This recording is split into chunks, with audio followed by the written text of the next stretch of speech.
Hello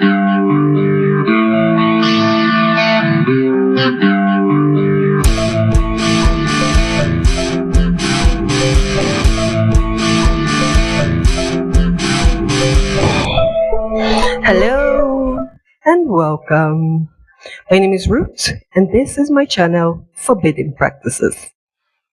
Have you ever been to a place where the indigenes tell you they forbid certain practices? And have you ever wondered why and how those practices came to be forbidden? If you have, then consider me your Very good day. because I investigate such practices and present my findings to you in an entertaining blend of fiction and fact. Today's story is a continuation of last week's story from Orogun in Ughelli North local government area of Delta State, Nigeria. Without further ado, let's get into it. As Ife's fame and influence grew, the king of Aboh grew afraid. Whispers of jealousy and fear crept into his heart.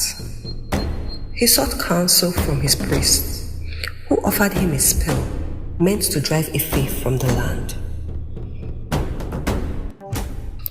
But Ife was strong in spirit and protected by his ancestors and the ancestors of Oriaria. And so when the king cast the spell, it was struck by lightning and destroyed. Desperate, the king devised another plan. He sparked a bitter conflict between Efe's warriors and the Bini traders living on Aboh soil. He sent assassins to kill a merchant and implicated Efe's warriors by planting a bead belonging to one of them at the scene. The traders carried out a reprisal attack, and of course, Ife and his warriors defended themselves. When the dust from the clash settled, all the traders were dead. The king then approached Ife, pretending concern. He warned him that the Bini kingdom would send warriors to avenge these traders. He urged Ife that the only path left to him was to flee Aboh. Ife was concerned. He didn't want to subject his family and the families of his warriors to a war. Eventually, after conferring with Oriaria, they agreed to remove themselves from Aboh and go back to Ughelli. When the king heard of Ife's decision, he sent secret word to the Bini warriors, telling them exactly when Ife planned to depart. Worse still, he ordered Ife's boats to be set adrift the night before the journey. That night, Oriaria had a dream. She was once again a maiden, washing her clothes in the stream in Ughelli, when a great fish rose out of the water. It spoke to her in a language she did not recognize, but understood somehow. Its message was simple. "Flee," it said. "Flee, my daughter." Oriaria awoke, fully understanding the dream. She shook Ife awake, saying to him, "They are coming, they are coming." Ife, trusting his wife, mobilized his generals, and under the cover of darkness, Ife and his people hurried to the riverside, only to find their boats gone. Behind them, the sound of approaching footsteps thundered. The Bini warriors had arrived. Ife's heart pounded. He was ready to fight to the last breath, when something caught his eye. A line of logs stretched across the river, forming a narrow path to the far shore. "Cross!" he ordered. "Cross now!" One by one, his people hurried over the logs while the warriors closed in. Ife waited until the last of his people was safe before stepping onto the strange bridge himself. Then suddenly, a shiver ran through the wood beneath him. The logs began to shift, twist, and break apart. What he had thought were logs were actually iguanas, thousands of them, joined together to form a living bridge.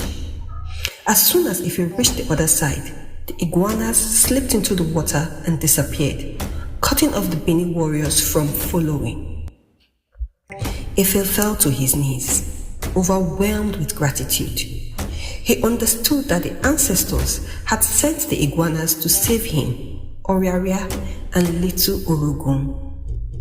And so it came to pass that iguanas became sacred animals to the descendants of Ife, the people of Orogun town, named in honor of the daughter who carried his legacy into the future.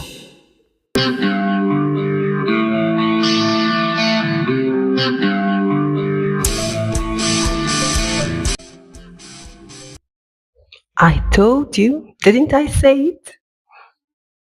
Typical man story.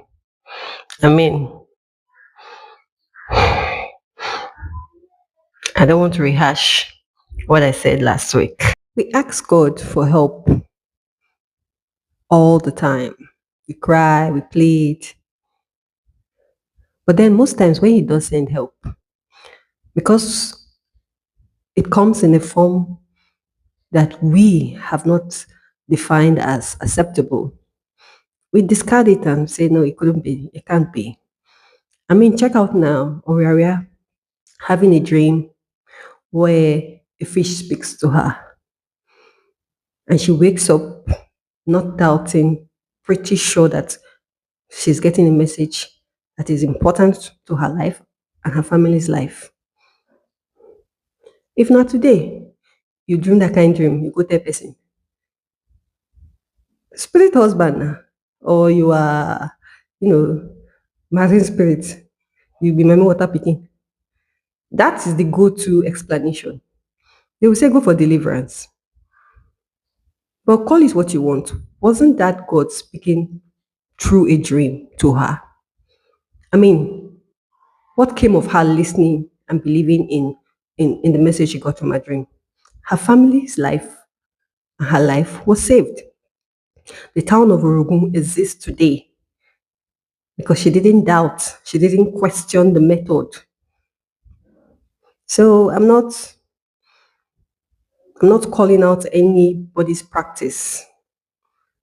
I'm saying people should let people believe what they believe. You don't know anybody's faith. You don't know anybody's relationship with God.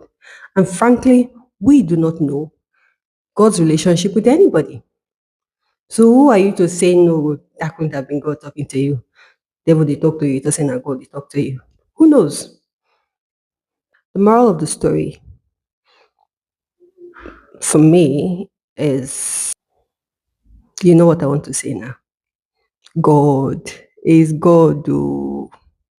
I mean, imagine iguanas lining up in the sea, in the water, so that your people can cross. And not just that, they happen to be there lined up, but then they dispersed so the enemy cannot cross. Is this not Moses at the Red Sea? I mean, what other thing can you call this but God?